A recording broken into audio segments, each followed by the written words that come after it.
हर रात की तरह आज भी श्यामलाल देर रात घर पहुंचा था।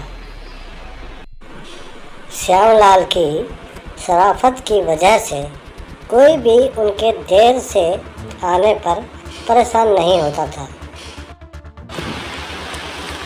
श्यामलाल हमेशा इस बात को लेकर गर्व करता कि लोग अपने बच्चों को हमारा उदाहरण देकर अच्छा पढ़ने लिखने को कहते हैं।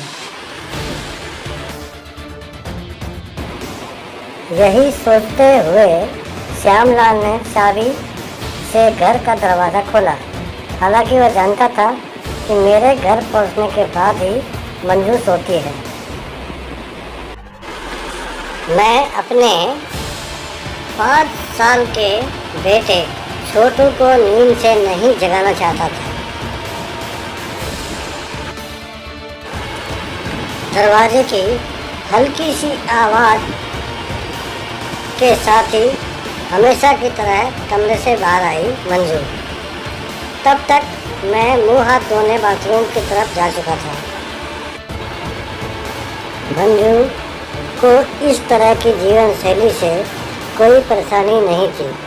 एक हाई क्लास सोसाइटी में अपनी साख बनाए रखने के लिए यह कोशिश थी। हर रोज़ ऐसा ही होता था।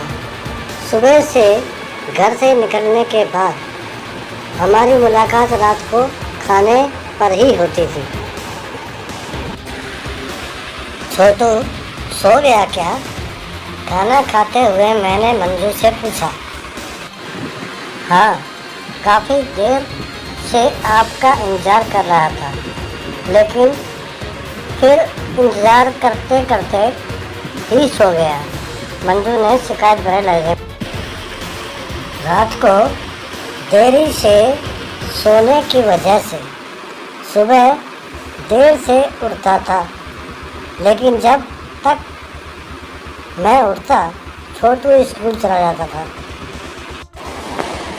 छोटू की हमेशा से शिकायत थी कि मैं उसे कभी बाहर घुमाने नहीं ले रहा था और शायद इसी बात से वो मुझसे नाराज़ भी था। हमेशा की तरह उठकर मंजू को आवाज़ लगाई और बाथरूम में घुस गया। थोड़ी ही देर में मंजू नहाने के लिए गर्म पानी ले आई।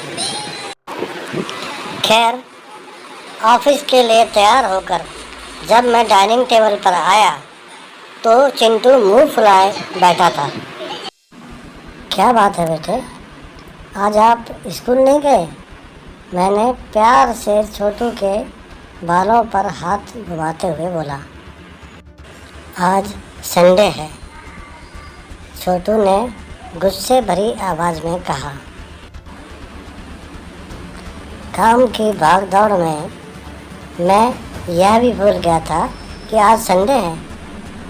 आज मैंने छोटू से मूवी जाने का प्रॉमिस किया था। आज तो मुझे क्लाइंट मीटिंग के लिए जाना है ऑफिस। मुझे आज ऑफिस जाता देख छोटू को अपना मूवी का प्लान खतरे में लगा। पापा, आप 1 घंटे में कितने पैसे कमा लेते हो? अचानक छोटू ने पूछा।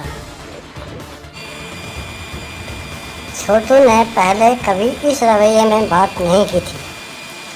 शायद गुस्से में उसने ऐसा कह दिया। लगभग 1000 रुपये, मैंने कहा। क्या आप मुझे 500 रुपये उधार दे सकते हो? छोटू ने कहा। लेकिन तुम्हें पैसे क्यों चाहिए? मैंने थोड़ा गंभीर होते हुए पूछा। खैर, मुझे चाहिए, छोटू ने बनावटी मुंह बनाते हुए कहा। खैर, मैंने छोटू को 500 रुपये दे दिए। छोटू उठा और अंदर से अपनी गुल्लक ले आया। छोटू ने अपनी गुल्लक से 500 रुपये निकाल कर 1000 रुपये मेरे हाथ पर रख दिए। मेरे हाथ पर रखते हुए कहा, क्या आप कल मुझे आपका 1 घंटा दे सकते हो? मुझे आपके साथ बैठकर खाना खाना है। बहुत बिगाड़ रखा है तुम्हारी मम्मी ने तुम्हें। छोटू की इस हरकत पर मैंने गुस्से से छोटू को एक थप्पड़ लगाते हुए कहा। ऑफिस जाते जाते हुए मेरे मन में बस यही विचार थे कि इस भागदौड़ भरी जिंदगी में क्या सब कुछ खरीदा जा सकता है। हालांकि मैं भी तो छोटू को यही सिखा रहा हूँ। The end. Thanks for watching. Please like, share, comments and subscribe. Thank you.